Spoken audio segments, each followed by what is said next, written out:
and welcome to A Piece of String, the show that brings together comedians and scientific minds to ask and maybe answer the biggest of all questions ever. I'm Matthew Shribman, I'm a chemist and some might say a biophysicist, and with me today are Josie Peters, an astrophysicist. Hello. Fran Grimes, a biochemist. Hello. And James Wells, an engineer. Hello. Three of us only, will ask a question to which one of us secretly knows the answer. And points will be allocated on a entirely arbitrary basis by our producer, Sam Lee. And the winner will get... Oh, God, I really didn't prepare anything this time. What's the prize? Oh. It's this beautiful pen that we've just found, which has a llama on top with googly eyes. Fantastic. It shall be pillaged, and then it shall be made the winners. I've got a question for everyone. And that question is it theoretically possible, do you think, to fall in love with anyone? It's got to be a no, right? Like, there've got to be some people you absolutely, categorically can never love. Oh. Are you in love, Fran? Could say so, yeah. Could say so. Could say so, Good bit of yeah. love. Non-committal there. That was really non-committal. No, yeah, I'm definitely in love, yeah. Oh, That's nice, isn't it? Everybody in love. Me God, who too. is it? God, who is it? It's you guys. Oh, Okay. wait, that proves that you can fall in love with anyone. Because we're such low-grade Yeah. prospects. We're the bottom of the barrel. It's Yeah, I feel like... Actually, no, can I revise my previous answer? I feel like, yes, may. you can fall in love with everyone. Yeah. Anyone. Everyone. Mm-hmm. Someone. Simultaneously, But maybe you can't be with anyone. Does that make sense? So you can like have the feelings of love and like the being in loveness, but it can be an unsustainable, fiery passion that is. Oh yeah, that's the difference, isn't it? Is it a platonic love, or I suppose you don't fall in platonic love, do you? Because I was kind of thinking, if someone had done a whole series of absolutely terrible things to you, and you really hate them, and in quite a justified way, perhaps, is there a route to then falling in love with them? We often do have people who think they hate each other, and then realise that it's just love all along. Yeah. Oh no! Well, they always say love and hate are a fine line, right? Like the difference between them is actually quite. It's a circle, isn't it? Little. It's just the other side of the circle. Someone And was we telling keep me. travelling round. Someone was telling me the other day that there's this theory about language. You know how you say this? You say, "Oh, I love you so much that I could eat you," or like I could just squeeze you into smithereens. And someone was saying that it's this idea that when you have these like really strong positive emotions in your mind kind of has this counterbalance of seemingly negative emotions to try and like stop you from becoming too emotional. So it's like you're almost destroying, being like, "Oh, you're so great! I just want to squeeze you," and then you're, "Oh no! If you squeeze them too hard, then they won't be there anymore." and then that you makes you can't appreciate love. them Have you ever even done more, that, right? Josie? Have you ever done that to a loved one? How many have you lost I mean, this way? I've had a long string of very mysterious boyfriends who've disappeared, and that's the reason. That the police are at your door. Can I ask a personal question? Why, yes. Does anybody else, have you ever found yourself in a hug that you were really enjoying, and then you're like, why am I clenching my jaw? Like, oh, like. It's that same thing about like loving someone so much you want to like eat them up. Does anyone? No, just me. Like a feeling of like it almost would look like you're in a moment of hatred because you've like completely tensed up your jaw. Like, Every muscle. but then you're like, How many people can Mr. Tickle hug simultaneously? Mr. Tickle being the not gingerbread man, Mr. Man with long arms. Does it ever It's prescribe what he is limitless. made we of? have It's no limitless. concept of the size of a Mr. Man versus a human. So right, yeah. we could probably estimate how many other Mr. Men and Little Miss. Misses, yeah, little misses. Do you think you've got a lot of love to give? In the words of Robbie Williams, yes. Do you ever find it frustrating how much love you've got to give? I think you do. Well, that was an awkward moment. Wait, do you think that's a thing? Like, I think Matt's actually going genuinely red. That's fantastic. Yeah, I do. I sometimes feel like I really like people, and I feel like I sometimes wonder if people think I'm being disingenuous because I really like, and I don't know. Anyway, moving on. I have some of those worries. No. It would be incredibly confusing. I don't know if you ever fall in love with people sort of, on the tube and relentlessly, like All the time. dozens of people a day, probably. And that is fairly tiring. But if you genuinely had the ability to fall in love with everybody, I mean, I assume it's evolutionarily worked its way out because it would be so inefficient. Or it'd be incredibly efficient, actually. No, I'm completely Great wrong. variation. I'm Yeah. completely wrong. I mean, the procreation level would be off the roof. Yeah. As soon as you're of age, you're like, great, we're all matched, done, Yeah. finito, goodbye now. Genetic Yeah. disease, low. Dating would be easy because you'd just be the first person. Yeah. I know someone like that who's just like every single first date he goes on, he ends up in love. It's terrible. Wow. Yeah. Do anyone know anyone else like that? I'm friends with quite a pessimistic bunch, really, I think. Yeah, okay. They've all just like latched onto one and that's enough. Yeah. Most of my friends are paired, I think. How did that happen? Paired? How old are you? I'm only like 27. That's too young. I've got younger You should friends. separate them all up. Be like, oi, you're having too chair. much of a nice time. I know my first friend from school is getting married next summer. Heavens. Crazy. Oh yeah, loads of mine Hell's are. teeth. Loads. It's lovely. It means you get to go to all these I'll great bring them parties. to the wedding Yeah. and bite into the cake. The boys can all dance with the girls now, which is nice. That's the nice thing about parties now when you're an adult. It's not awkward anymore, is it? Well, it's awkward in different But ways. you're allowed to dance with. You can just dance with each other. yeah, you're Everyone can allowed. just dance, can't they? The first time I ever plucked up the courage to dance with the girls at a party when I was really little, I was in the bathroom and I was like, yeah, I'm going to do it. I'm going to do it. And I was like, I ran out because I was like, I'm not going to lose the courage. And as I ran out, I slipped on the floor, split my chin open. I had blood pouring down my face and I had to leave the party. I really wanted you to still have gone up to a girl, just chin covered in blood, like, do you want to dance? Well, the girl I really wanted to dance with then came in and like helped me out. Oh. And it was really embarrassing, but nice, I guess. What happened to the girl? Who knows? Anyway, so has anyone got an answer? I don't have an answer, but I've got something that might be useful for an answer. Oh, yeah. Something that was brought into us at work, and people might have come across it in their research and or just general lives. Have you come across the New York Times list of 36 questions to fall in love based on a Stop study? it, Fran. I will stop. I was hoping you had more information than me, but like, I remember just us being told to use some of the questions to get to know some of the new students, and we're like, and obviously it just works like to form any kind of bond. Okay, cool. Yeah. But yeah, I'll let Josie tag in. That's like the big basis of answering this question.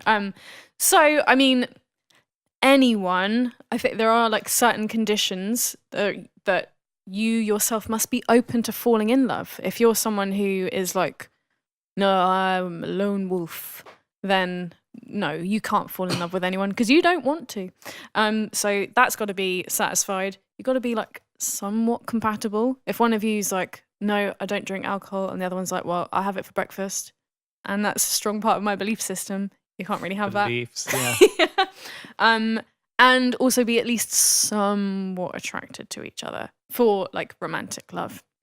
At least a little bit. A little bit. Not totally repulsed. But yeah, so this 36 questions actually comes from a study in a lab. So there was a researcher called Dr. Arthur Aaron, who got two strangers, got them in his lab, and they went through these 36 questions, which are designed to, they very gently break down the intimacy levels. So you start off with quite sort of normal questions, and then more and more you sort of like, oh, what's your relationship with your mother, and other things like that, which is designed to take about an hour and a half. And then you have 4 minutes of uninterrupted eye contact, which apparently even just having prolonged eye contact with someone can induce romantic feelings. But yeah, so the two strangers who were in this lab 6 months later were married and were in love. And then there's an author called Mandy Len Catron, who's got a book called How to Fall in Love with Anyone, who she was on a date, and they ended up discussing this study and did the questions, and now they're like, happily married, and that was it.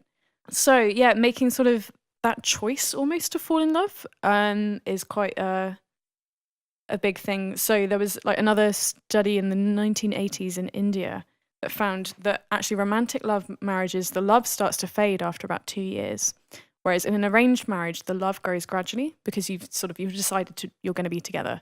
And at about 5 years, I don't know how you measure quantities of love, but apparently after 5 years, the love in an arranged marriage is greater than in a romantic marriage. And then at 10 years, it's like 2 times as strong. But as I say, I have no idea how you would quantify the level of love. Scales. And even with that, it's like, about 50% of those arranged marriages were happy ones. Okay. But yeah, it's the choice to decide to be in love is a healthy one, and making love instead of relying on it to be chance, which is the Western sort of pop culture way that we see love, which isn't actually the best way. Wow. I was told this morning when I was talking about coming to the podcast today, and that this possibly was one of the questions, that it had happened to me without me realising. My boyfriend admitted to have used some of these questions when we've been on some of our first dates, and I was like, deliberately, without telling me. No. But that's the thing, like the choice to try and foster love and give it a nice, nurturing environment where you're being close and truthful is part of what makes it thrive. Isn't that nice? Yeah. So you can kind of fall in love with anyone if you really want to. Right, I'm on it. Let's go, because tonight we're going out, right? Just point at someone. Yeah. Well, this is doing an experiment. All of us have to go and do the same questions with them, so we all fall in love with this one person. All four of us. It takes 90 minutes each. Yep, we're all going to go. We're all going to do it, and then we're all going to fall in love with the same person, and then finally we can all be together. All right? And live as one. Wonderful. Great.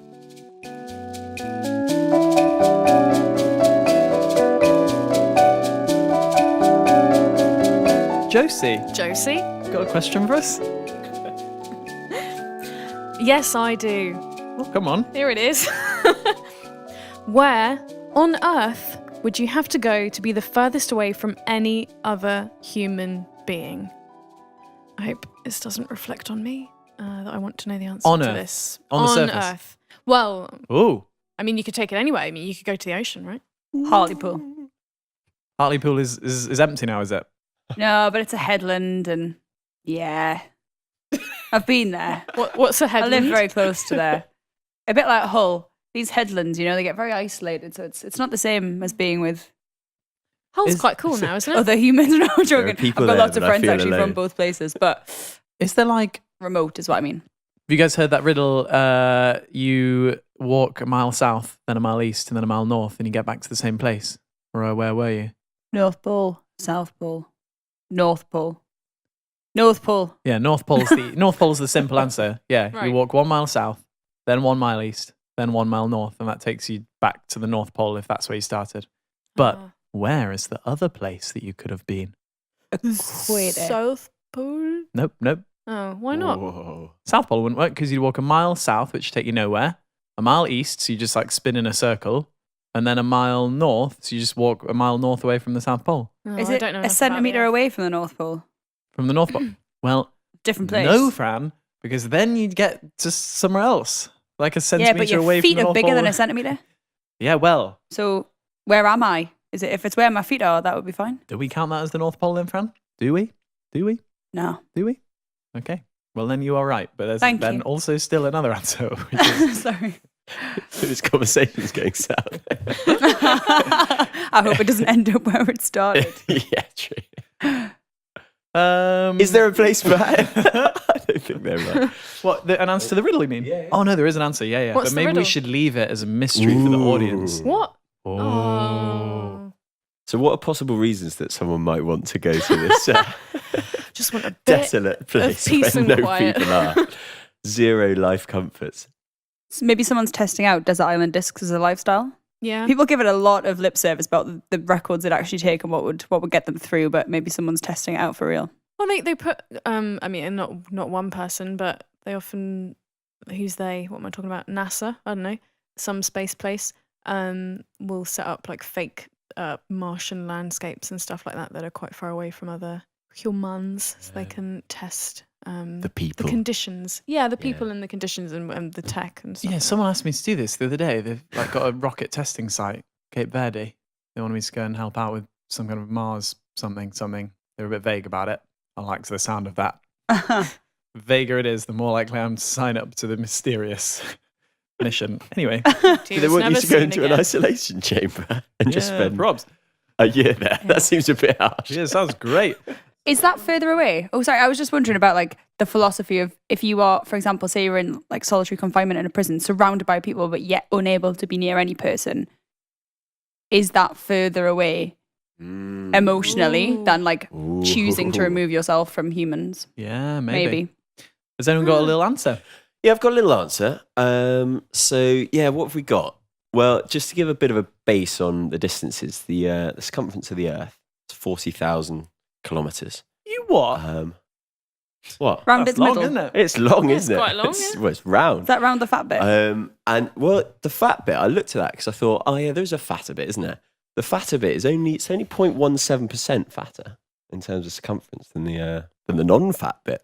So that's Crazy. worth knowing, isn't it? So we've got Tristan da Cunha, which I think we've heard of, little island, cold little island. But it's the most remote inhabited place. So Where- that's where we'll sort of start our little journey. Where is that? Sorry. So that is where is it? It's in the Pacific. I feel like South Africa is the closest place to it, but by and it's 1,000 miles or yeah, something. exactly. So, well, the closest place is like 2,000 kilometers away, St Helena.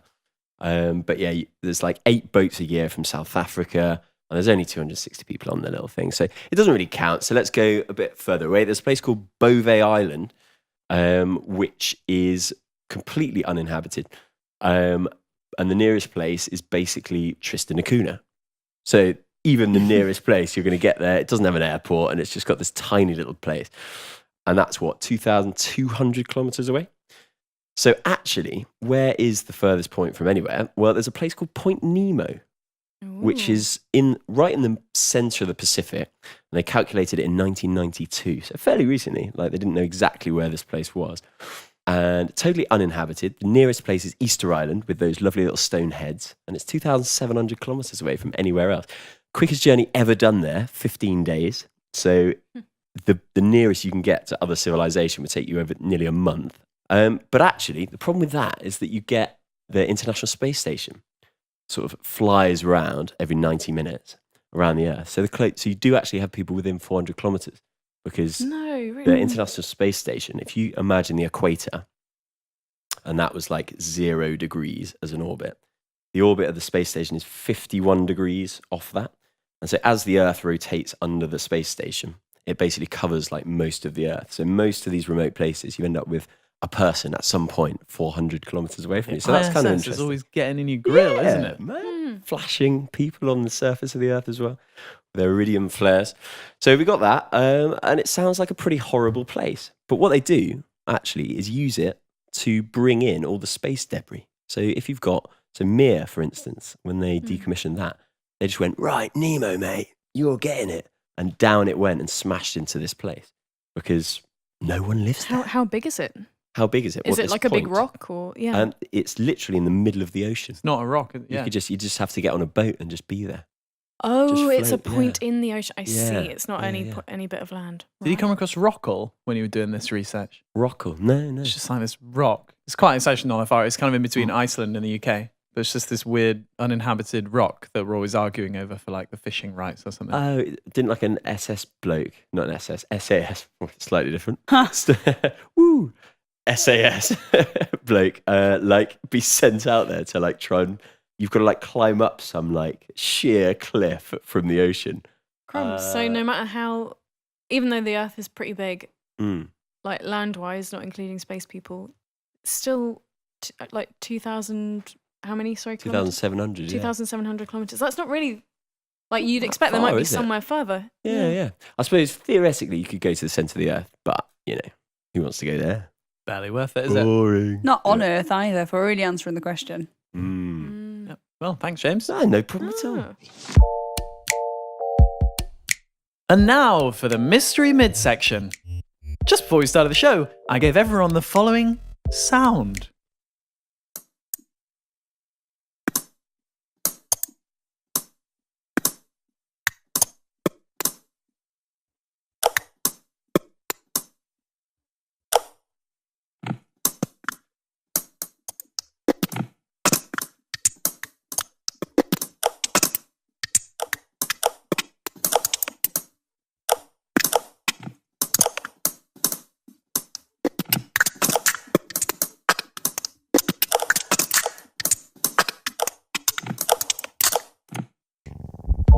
I then asked everyone to write down a fictional but reasonable sounding explanation of what this sound is or was.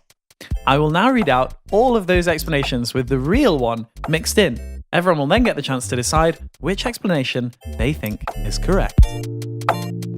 Is that the sound of a minor bird imitating a grandfather clock? Charles Babbage's difference engine plotting out a cubic polynomial.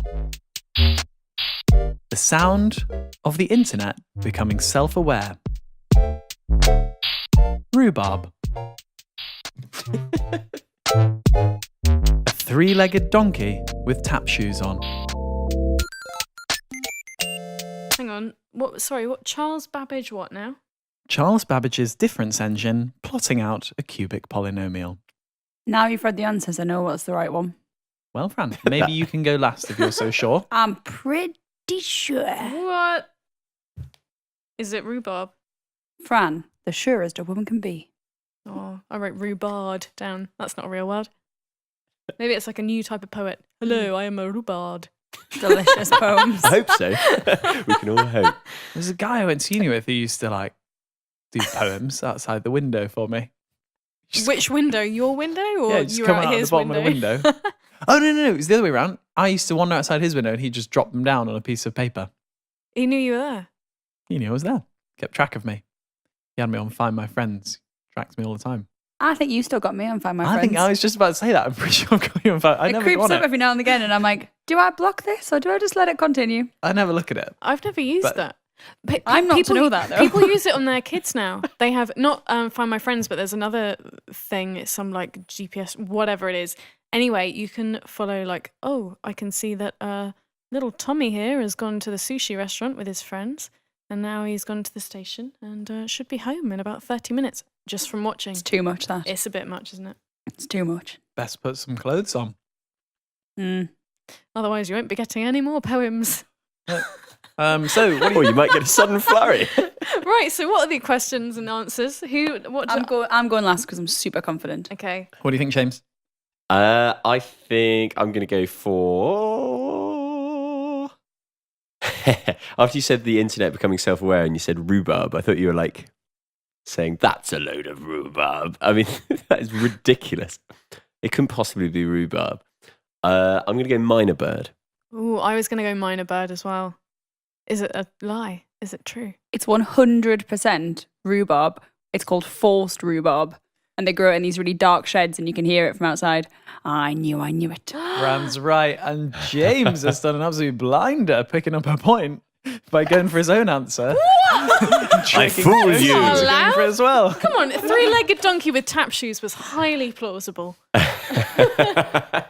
Mate, Charles Babbage's difference engine plotting out a cubic polynomial. That's Too many exactly words what- in. That's That was what I was good at. classic you. It was too many Stinks long of words. Shrubman. You guys are cottoning on to my ways. I'm going to go through a dry spell now, aren't I? I'm buzzing. Get in. Oh, yes. Nice That's one, right. Fran. So go on, explain to me what's going on with the rhubarb. It's growing so fast. It grows so fast that you can actually hear it growing. It's basically Wow. the sound of growth. How incredible is that? That is strange. What? Yeah, it's not even sped up. That's just the speed it goes at. But how, so is that like a greenhouse jam-packed with rhubarb? Or is that like one Oh, plant yeah. that It's you're a just cave, like though, isn't it? listening to? Third of the Yeah. world's rhubarb grown inside the rhubarb triangle in Yeah. Yorkshire. Say what? You Did you guys say You can are. hear it from Did you say miles it's in away. a cave in Yorkshire? I don't think it's all in one cave. I feel like our producer Sam was just furiously googling whether my claim that a third of all the world's rhubarb was grown in the rhubarb triangle. But is it true? I mean, Oh, I my. like rhubarb. Maybe I should move to Yorkshire. Mm. Very good. Well, that's rhubarb for you.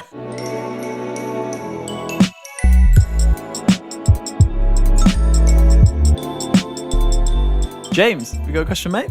Yeah, you know when something can be so cold that it feels hot? Or at least Han Solo feels hot when he gets frozen in carbonite. I love you. I know. Thanks for that intense look, James. Well, can something be so hot that it feels cold? Ooh, like when you get your fingers mixed up with the wrong taps. Particularly with your toes. Yeah, with your toes in the Yeah. bath. As a kid, I remember that. Yeah, like when you have really... Oh, no, that does just feel hot. Like when you have really cold toes and you put them in a hot bath and then it's really painful and you decide not to do it anymore. What's chilblains? Is that what it's called? I used to always get told I was going to get chilblains. Don't know what it is, or even that, if that's the word. But that's to do with like hot to cold.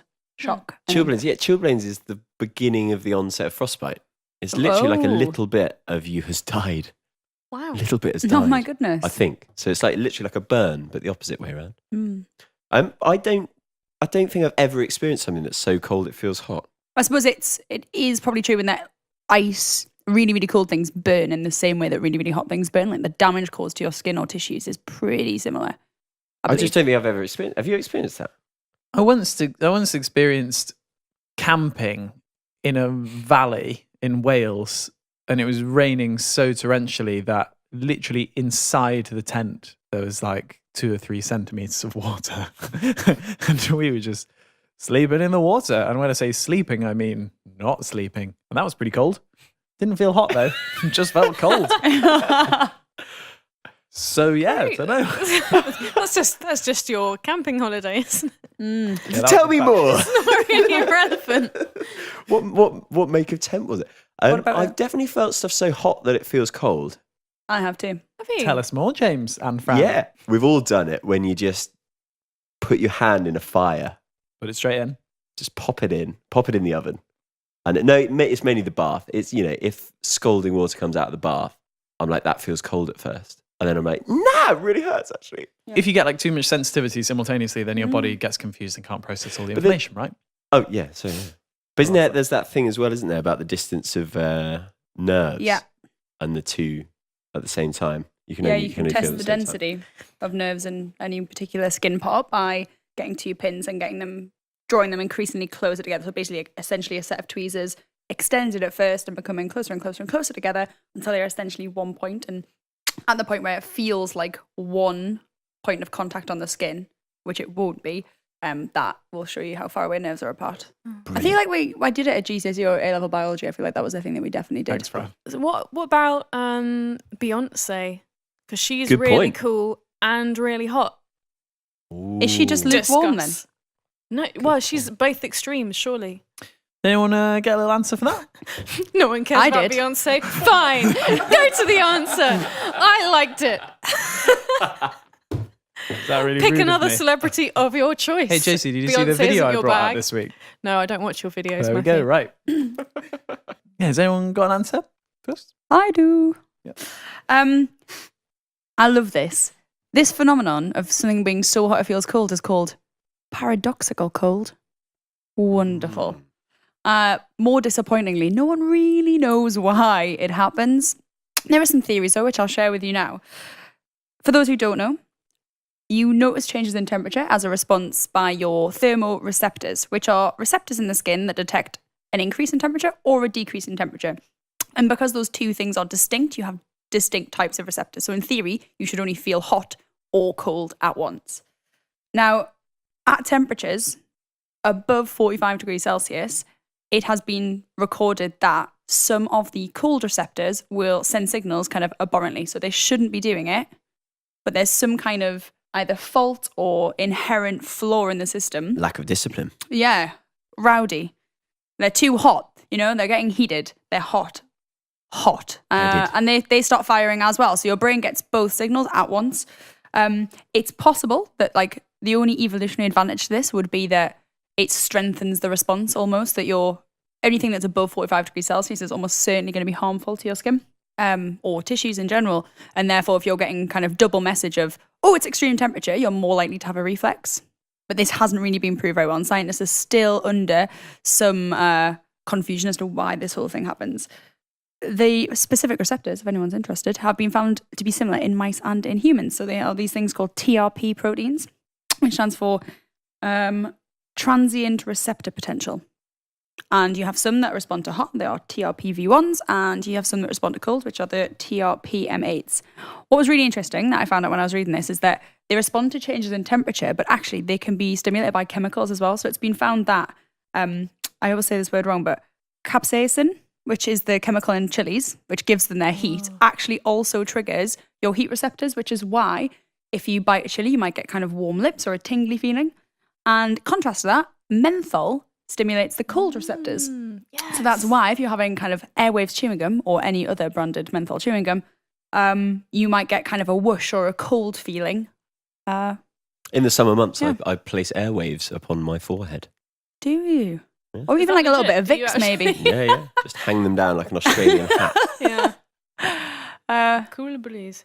But yeah, so it is paradoxical colds, and it is a bit of a paradox in that no one really understands why it happens. But But it's it's a known phenomena, and hopefully someone soon will have an answer for us, possibly in a podcast in 20 years' time. Hurrah!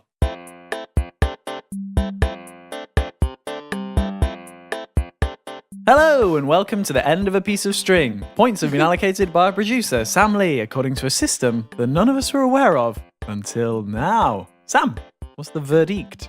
Well, I asked each panellist to ask each of the others Dr. Arthur Aaron's 36 questions to make you fall in love.